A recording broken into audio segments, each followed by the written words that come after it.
Shalom dan salam sejahtera untuk kita semua. Perkenalkan, nama saya Justin Billy, NIM 2020-6140, kelas A, Komunikasi Terapeutik Keperawatan, dari Universitas Tribuana Tunggadei Malang. Pada video kali ini, saya akan mempraktekkan cara berkomunikasi dengan pasien yang mengalami gangguan ansietas atau gangguan kecemasan. Untuk itu, selamat menyaksikan. Selamat pagi, Mbak. Selamat pagi, Bu. Perkenalkan, saya Vera Justin. Kalau boleh saya tahu, Mbak nama siapa? Nama saya Ita, Bu. Oke, Mbak Ita. Tujuan saya ke sini adalah untuk membantu Mbak Ita mengatasi masalah yang dialami oleh Mbak Ita. Nah, kalau boleh saya tahu hari ini Mbak Ita perasaannya bagaimana? Agak cemas, Bu. Agak cemas ya, Mbak. Oke, hari ini kita akan membahas tentang kecemasan yang dialami oleh Mbak Ita. Nah, Mbak Ita maunya di sini atau Mbak Ita ada tempat lain? Di sini saja, Bu. Oke, di sini saja ya, Mbak. Oke, Mbak Ita, waktu yang saya perlukan itu untuk membahas bersama atau mendiskusikannya, yaitu kurang lebih 6-10 menit ya, Mbak Ita.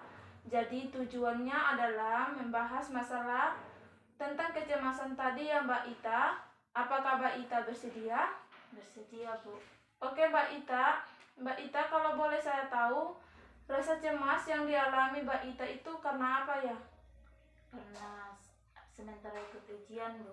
Oh, karena sementara ikut ujian. Nah, perasaan yang dirasakan Mbak Ita itu seperti apa atau bagaimana ya, Mbak Ita? Kurang tidur, Bu, sama kurang nafsu makan. Oh, jadi Mbak Ita ini merasa cemas karena mau ujian. Yang dirasakan itu kayak rasa deg-degan ya, Mbak Ita? Ya. Susah tidur dan kurang nafsu makan juga ya, Mbak Ita? Iya, Bu. Apakah itu sangat mengganggu? Sangat mengganggu, Bu. Oh, baik. Yang dilakukan Mbak Ita itu kalau ada cemas itu apa ya, Mbak Ita? Sering menangis, Bu. Dan diam saja.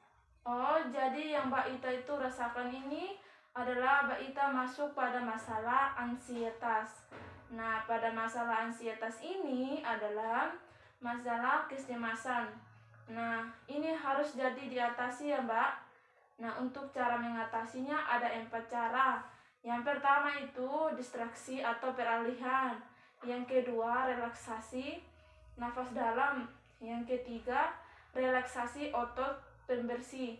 Dan yang keempat, hipnosis 5 jari. Nah, jadi hari ini kita akan melakukan tahap pertama ya, Mbak Ita. Jadi yang kita lakukan yaitu secara bertahap. Jadi hari ini kita melakukan tahap 1 ya. Jadi tahap 1 itu tahap distraksi atau peralihan. Seperti itu ya, Mbak Ita. Iya, Bu. Oke, Mbak Ita, kalau boleh saya tahu hobinya apa? Hobi masak, Bu. Oh, jadi pada saat gejala cemas muncul, Mbak Ita melakukan kegiatan memasak. Iya, Bu, betul. Nah, itu merupakan teknik peralihan supaya Mbak Ita jangan merasa cemas seperti itu. Mengalihkan rasa cemas berupa itu ya, Mbak Ita. Iya, Bu. Nah, selain memasak, Mbak Ita punya hobi apa lagi? Hobi apa lagi? Membaca buku cerita, Bu. Oke, Mbak Ita, ini nanti pada saat rasa cemas itu muncul, Mbak Ita bisa melakukan kegiatan tersebut seperti memasak dan membaca buku cerita seperti itu ya, Mbak Ita. Iya, Bu. Nah, apakah Mbak Ita paham? Paham, Bu. Oke, baik Mbak Ita. Tadi Ibu Mbak Ita sudah paham. Nah, Mbak Ita bisa memberitahukan kembali cara-cara mengatasi kecemasan itu seperti apa ya, Mbak Ita? Bisa, Bu. Ketika rasa cemas itu muncul, saya akan melakukan hobi saya, yaitu dengan memasak, membaca buku cerita untuk mengalihkan rasa cemas itu. Oke, baik Mbak Ita. Mbak Ita, di sini kita akan membuat jadwal aja ya, Mbak Ita.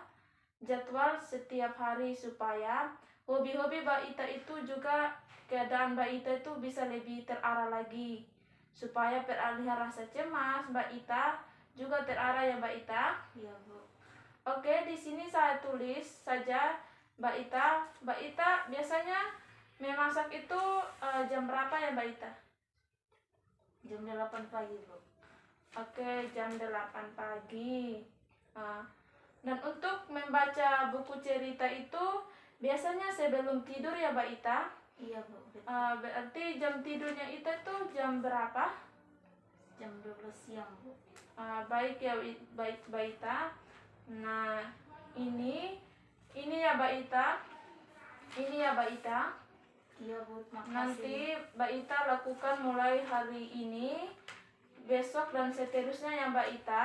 Ya. Jadi supaya Mbak Ita itu bisa terarah lagi kegiatan-kegiatannya.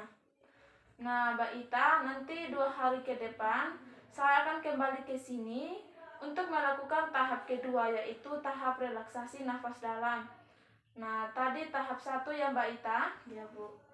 Mbak Ita, nanti minggu 2 hari ke depannya kita bertemu lagi di sini atau di mana ya Mbak Ita? Di sini saja, Bu. Oke, di sini saja ya Mbak Ita. Dan waktu jam berapa ya Mbak Ita? Jam 9 pagi, Bu. Oke, jam 9 pagi. Nah, oke Mbak Ita, nanti 2 hari ke depannya saya akan ke sini lagi jam 9 pagi ya Mbak Ita untuk melakukan tahap kedua ya Mbak Ita. Ya, Bu. Baik Mbak Ita, hari ini sudah selesai ya Mbak Ita. Saya akan kembali ya Mbak Ita. Ya, Terima Bu. kasih atas kerjasamanya Mbak Ita. Sama-sama, Bu. Permisi ya Mbak Ita. Iya, silakan.